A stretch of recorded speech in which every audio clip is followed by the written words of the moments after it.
মধ্যরাত থেকে শুরু হওয়া বৃষ্টিতে বিপর্যস্ত রাজধানীর জনজীবন। সকাল থেকে যানজট আর জলজটের দুর্ভোগে নগরবাসী। আবহাওয়া অফিস বলছে সাগরের লঘুচাপের প্রভাবেই এই বৃষ্টি, যা থাকতে পারে আগামী কয়েকদিন। তবে বৃষ্টি কমলেই ফিরে আসবে ভ্যাপসা গরম। আরও জানাচ্ছেন নজরুল ইসলাম। মধ্যরাত থেকে শুরু হওয়া গুড়ি গুড়ি বৃষ্টি সকাল থেকেই নামে মুষলধারে, কখনো ভারী আবার কখনো মাঝারি।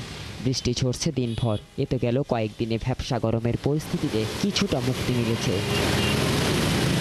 তবে ভোগান্তি বেড়েছে স্কুল কলেজগামী শিক্ষার্থী ও অফিসগামী নগরবাসী। রাস্তাঘাটে পানি জমেছে। রাজধানীর প্রধান সড়কগুলোতেই দেখা গেছে তীব্র যানজট।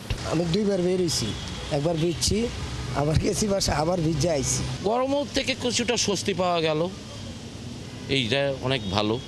সব জায়গায় যে গরম, গরিব দুঃখী কারেন্ট যাচ্ছে যাচ্ছে, এই জন্য গরমটা চলে যাওয়াতে অনেকেরই সুবিধা হয়েছে। আবহাওয়া অফিস বলছে সাগরে লঘুচাপের প্রভাব পড়েছে সারা দেশে, যার প্রভাবে সারা দেশেই কম বেশি বৃষ্টির সম্ভাবনা রয়েছে, যা থাকতে পারে আগামী কয়েকদিন। সারা দেশে যে ভারী বা অতি ভারী যে বৃষ্টিটা হচ্ছে, এটা আগামীকালকে থেকে অনেক জায়গা থেকে এটা প্রশমিত হবে, অর্থাৎ যে তীব্রতাটা আছে তীব্রতাটা অনেকাংশে কমে আসবে এবং এই সময় কিন্তু তাপমাত্রাটা কিন্তু বেড়ে যাবে।